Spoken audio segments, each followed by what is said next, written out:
Emily Parker stood by the large kitchen window of her suburban home in Austin, Texas, sipping a cup of chamomile tea.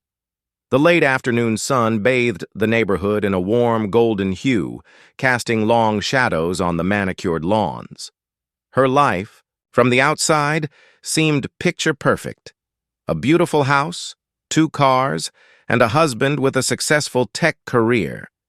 But inside, she felt the slow, quiet ache of loneliness. David, her husband of 7 years, was in his office upstairs, immersed in another work project. He had recently received a promotion at his software company, which meant longer hours, constant meetings, and very little attention left for Emily.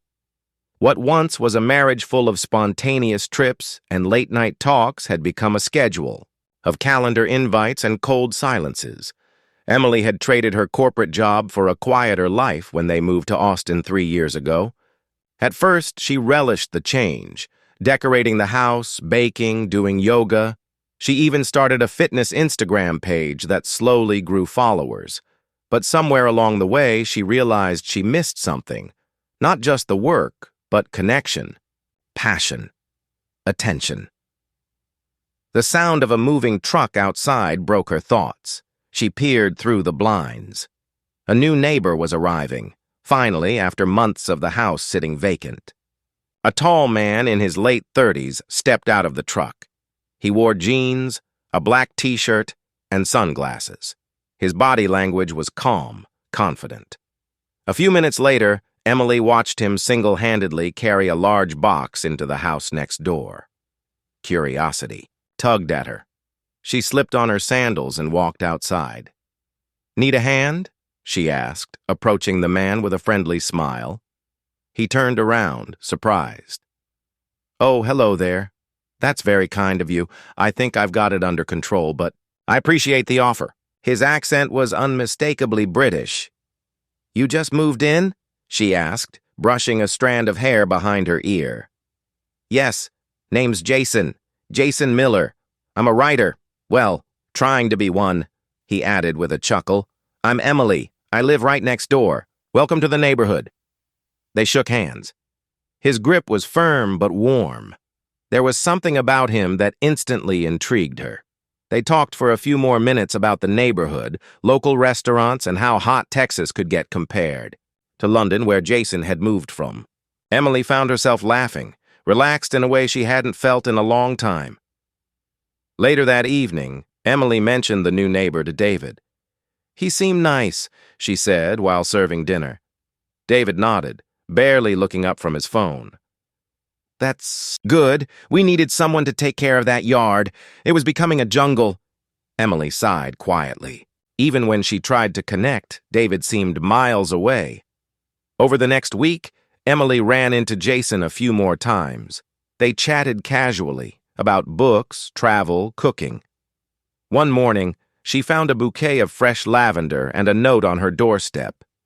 "Thank you for the warm welcome. From Jason." She smiled, clutching the flowers. Their interactions became more frequent. A shared coffee here. A walk with Jason's dog there. One day it rained heavily, and Jason invited her over for tea. They sat in his sunroom, listening to jazz, as he told stories of his life in London, the pain of a recent divorce, and how he hoped to start fresh in Austin. "Do you ever feel stuck?" he asked, looking into her eyes. Emily hesitated.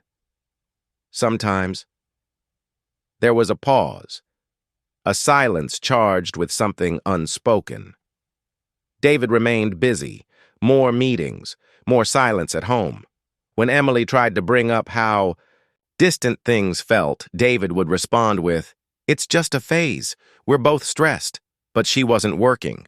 What was she stressed about? Maybe about feeling invisible, unseen. Late one evening, Jason texted her. "Made too much pasta. Want some company?" She stared at the message. It was innocent enough. "Friends, right?" She replied, "Sure. Be there in 5. As she stepped out into the cool night, she didn't realize the line she was walking had already started to blur. Emily's footsteps echoed softly on the concrete pathway as she walked toward Jason's house. The night air was cool, and the sound of cicadas buzzed faintly in the background. She knocked gently. Jason opened the door, smiling, wearing a white t-shirt and gray sweatpants. He looked relaxed, comfortable. "Hey, come on in," he said. Inside, the warm aroma of garlic and basil filled the air. Jason led her to the kitchen, where 2 plates of pasta sat ready on the counter with a bottle of red wine between them. "I wasn't kidding," he laughed. "I made enough for 6 people. They sat at his small dining table, the flicker of a candle dancing between them. They talked as they ate, about silly things at first, like failed recipes and favorite movies. But as the wine flowed, the conversation deepened. "Do you miss London?" Emily asked, swirling the wine in her glass. "Sometimes," Jason replied. "But it was time to go. The memories were too heavy. My ex-wife and we just grew apart. You think you know someone, and then they become a stranger." Emily looked down at her plate. "I know the feeling." Jason tilted his head. "Things with David, are they okay?" She hesitated. "I don't know. I feel like I live in a museum. Everything looks perfect, but nothing's alive. We used to be so in love, but now it's like we're roommates." Jason said nothing for a moment. His eyes stayed on hers. "You deserve to feel seen, Emily." She blinked, her breath catching in her throat. The silence between them was thick with meaning. Later, they moved to the couch. The conversation faded into quiet. Jason reached over and tucked a loose strand of hair behind her ear. His fingers lingered for just a moment too long. Emily didn't pull away. "I shouldn't be here," she whispered. "You're not doing anything wrong." Jason replied gently, and then it happened. He leaned in. She met him halfway. Their kiss was slow, hesitant, but undeniable. Emily pulled back, her heart pounding. "I should go," she said, standing quickly. Jason nodded, not pushing. That night, lying beside her husband in their king-sized bed, she couldn't sleep. David was already out cold, his face turned to the wall. He hadn't even noticed she was late coming home. Her lips still burned from the kiss. Over the following weeks, the tension grew. Emily told herself it was just a mistake, a moment of weakness. But Jason was always there, always kind, always listening. And David? David was always working. One afternoon, Emily received a surprise, a spa voucher and a handwritten note in the mail. "You deserve to feel good, Jay." She felt the guilt tighten in her stomach, but she also smiled. No one had made her feel special in so long. The next time she saw Jason, she told him it couldn't happen again. "I'm married," she said firmly. "I know," Jason said, "and I respect that. I like being around you." They didn't kiss that day, but they kissed the next one. The affair escalated quickly. It became their secret world. Mornings while David was in meetings, lunches when he wasn't home. Emily began lying with a smoothness that scared her. "I'm going to the gym. I'm meeting a friend for coffee. I need to run errands." Jason filled the emotional void that David left behind. He made her laugh, made her feel sexy and alive again, but guilt clawed at her every night. She'd look at David's tired face and wonder how she became someone she never thought she'd be. She started noticing how little he noticed her. A new dress, a different hairstyle, a silence stretching for days without meaningful conversation. She both blamed him and hated herself for blaming him. One Friday night, David came home early.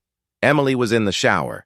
Jason had just left. She hadn't expected David until much later. She heard his footsteps, her heart almost stopping. "Em?" he called. "Just took a long shower," she said, hoping her voice sounded casual. "Yeah? What's that cologne smell?" She froze. Probably Just the new shampoo I used, she said. David stared at her for a moment, his eyes unreadable. Then he nodded slowly and walked to his office. That night, he didn't touch her at all. David's suspicions grew. He started watching her more closely, checking her texts when she wasn't looking, tracking the mileage on her car. One day, he found a receipt in her purse, 2 glasses of wine, 1 appetizer, 2 entrees. She had told him she was shopping that day. He didn't confront her, not yet. Instead, he hired someone, a private investigator. Quiet, discreet. Days later, David sat in his car looking at photos of his wife holding another man's hand, kissing him, walking into his house. His hands trembled. Emily, unaware, was spiraling. She loved Jason. At least she thought she did.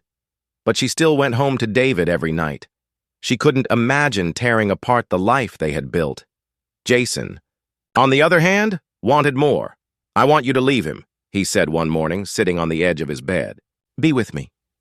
For real. I can't just walk away from my marriage, she said. It's not that simple. But you don't love him. Emily didn't answer. Jason sighed, running a hand through his hair. You can't keep playing. Both sides, Em. You have to choose. That night, David set the dinner table himself. Emily came downstairs, surprised. You cooked? I thought we could talk, he said, handing her a glass of wine. She sat cautiously. There was something in his eyes, calm, but cold. I know about Jason, he said. The glass slipped from her hand, shattering on the floor. Silence. Emily burst into tears. I'm so sorry, she sobbed. I didn't mean to. How long? He asked. Almost 2 months, she whispered. David nodded slowly. No anger, just devastation. I thought we were just broken. I didn't expect this, he said. Neither of them ate that night. Over the next few days, David barely spoke. Emily slept in the guest room. The house felt like a tomb. Jason called, texted. She didn't answer. Everything had changed.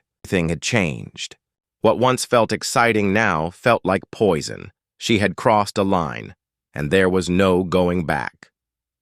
Emily stood in front of the mirror in the guest bedroom, barely recognizing the woman staring back at her. Her eyes looked tired, her skin pale, the spark she had once seen in herself gone. It had been a week since David found out. A week of silence, distance, and pain. They moved through the house like ghosts, avoiding eye contact, speaking only when necessary. She hadn't seen Jason since the night David confronted her. His texts came in daily. Are you okay? Can we talk? I miss you. She didn't reply. Jason had been her escape, her light when everything felt dull. But now, that light seemed to blind her. Every time she closed her eyes, she saw David's expression. Not rage, but heartbreak. That hurt her more than any shouting ever could have. David, meanwhile, kept a quiet routine. He woke early, worked long hours, and avoided home as much as possible. But beneath his composed exterior, something darker brewed. Betrayal, confusion, and a sense of helplessness that he couldn't shake. He had always been a logical man. Emotions weren't his forte. But now, he was a man unraveling, silently. He checked her messages when she left her phone on the counter. He reviewed their shared bank account looking for clues.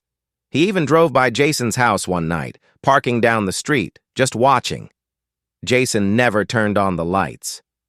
One morning, David sat across from Emily at the kitchen table. I want to ask you something, he said flatly. She looked up. Do you love him? Her throat tightened. I don't know. That's not a real answer. I don't know what I feel right now, David. Everything is a mess. He nodded slowly. Do you love me? Emily's eyes welled up. I think I do. But I don't know how to fix this. David stood up. Then maybe we shouldn't try to fix it. The words hit her like a punch. He walked out, leaving his coffee untouched. Emily spent that afternoon driving around, eventually finding herself parked outside Jason's house. She stared at the door for what felt like an hour before finally getting out and walking up. Jason answered quickly, surprised to see her. "I didn't think you'd come.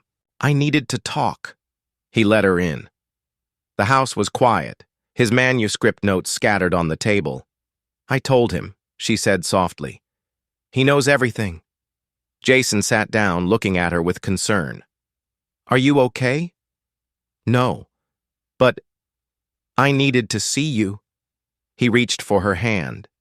"I still want you, Em. I know this is messy, but we could have something real. We already do." Emily shook her head. "You're not the solution, Jason. You were the distraction." He blinked. "What?" "I'm sorry. I cared about you." "I still do. But this, all of this, was never about you. It was about what I wasn't getting at home. I was lost, and you felt like safety." Jason's face hardened. "So what now? You go back to him? I don't know what I'm doing, but I know I can't keep hurting both of you." She stood up. "Goodbye, Jason." He didn't stop her. Back home, David wasn't there. She sat in the living room for hours waiting. He arrived after midnight, exhausted, and walked straight upstairs. "I saw Jason today," she called after him. He paused, then turned. "You say goodbye?" She nodded. "I ended it." David exhaled. "I don't know if that fixes anything." "I know," she said quietly. In the days that followed, they began talking. Not about their marriage, but about simple things. Groceries, bills, their dog's vet appointment. It was mechanical, but at least it was something. One night, David said, "I booked us a counseling session." Emily stared at him, surprised. "You want to try?" "I don't know if I want to stay in this marriage," he said bluntly, "but I want to understand how we got here." She nodded. "So do I." Therapy wasn't easy. In their first session, Emily admitted to feeling emotionally abandoned for years. David admitted to taking her for granted, being married to his career. They cried. They fought. They sat in silence. They peeled back layers of wounds that had festered too long. Outside of the sessions, they lived like strangers, sharing a house. One night, David said, "Do you think we can fall in love again?" Emily answered honestly. "I think we have to fall apart completely before we can even begin." Meanwhile, Jason began spiraling. He tried to move on, went on a few dates, but none felt real. He started drinking more, writing less. He watched Emily from afar, at the grocery store, walking her dog. He never approached her, but he couldn't let go. One night, after too much whiskey, he sent David an email. Subject, "She'll do it, again." Inside, a single sentence. "You should know this wasn't her first time." David stared at the screen, unsure if it was a lie or another wound waiting to bleed. He didn't reply. Emily could feel the shift. David was trying, in his own reserved way. One morning, he made her coffee the way she liked it. One evening, he reached for her hand during their walk. But trust. Trust was still broken. And Jason's words haunted David. Had she cheated before? Was this the only time? He began questioning everything. The business trips, the gym memberships, the lunches with friends. He didn't ask her. But the suspicion seeped into his bones. The secrets weren't just about cheating anymore. They were about who they had become. Strangers. People who shared a life but not a truth. Emily looked at David one night and asked, "If we didn't have this house, this history, would you still choose me?" He didn't answer. Because he didn't. No. 6 weeks had passed since David found out. 6 weeks of therapy, confessions, hesitation, and trying. But trying was not the same as healing. The house no longer felt like a home. It felt like a shared space filled with echoes of who they used to be. Emily sat at the kitchen table one morning, staring at a half-eaten piece of toast. David came downstairs, dressed for work, silent. "As always. I booked a weekend at the lake house," she said suddenly. David paused. "Why?" "I thought maybe time away could help us reset." He looked at her carefully. "You want to fix this?" "I want to know if we even can." David exhaled, then nodded. "All right, we'll try." The lake house had always been their sanctuary. A quiet cabin nestled beside a still blue lake in northern Texas, the kind of place where cell service dropped and life slowed down. They arrived on Friday evening. The air was crisp, the sky tinged with orange as the sun dipped. Behind the hills, Emily unpacked while David started a fire. Neither of them spoke much. That night, over a glass of wine, Emily finally asked, "Do you still see me the same way?" David didn't answer right away. "I see you differently, but not necessarily worse." Emily swallowed hard. "I hate what I did to you." David looked at her. "You didn't just hurt me, you broke me." Tears welled in her eyes. "I know," he sighed, "but I keep wondering, what if I'd been more present? What if I hadn't buried myself in work? It wasn't just you, David. I made choices, bad ones, but I was screaming for connection. You just weren't listening." He nodded slowly. "So now what?" "I don't know," she whispered. "But I want to stop surviving and start living, whether that's with you or without you." The next day, they hiked a trail behind the cabin. For a while, they didn't talk, just walked. At one point, David reached out and took her hand. It was the first time in months he had touched her without obligation. They shared a quiet moment at the lake's edge, watching ducks glide across the water. "I don't know if I can ever fully trust you again," he said. "I wouldn't expect you to," she replied. "But maybe we can start with honesty." He looked at her. "Was Jason the only one?" Emily hesitated. "Yes, I swear." He nodded, eyes locked on hers, trying to read her soul. "Then I need you to prove that you want this, not just because you feel guilty, but because you still love me." "I do," she said quietly. "Even after all this, I still love you." He leaned over and kissed her, not with passion, but with effort, intention, pain and hope all at once. Back in the city, things changed. They moved slowly, date nights, counseling, more laughter, fewer accusations, but cracks still showed. Jason moved away. One day, a "for sale" sign appeared in front of his house, and a week later, he was gone. No goodbye, no note. Emily felt relief and regret. David, meanwhile, fought a quiet battle within. He wanted to believe in their second chance. But sometimes he'd wake at night and watch her sleep, wondering, would she do it again? 6 months later, on their anniversary, they had dinner at the same restaurant where David had proposed.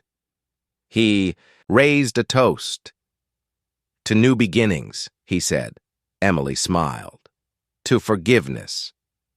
They clinked glasses, both unsure if they were celebrating survival or something more.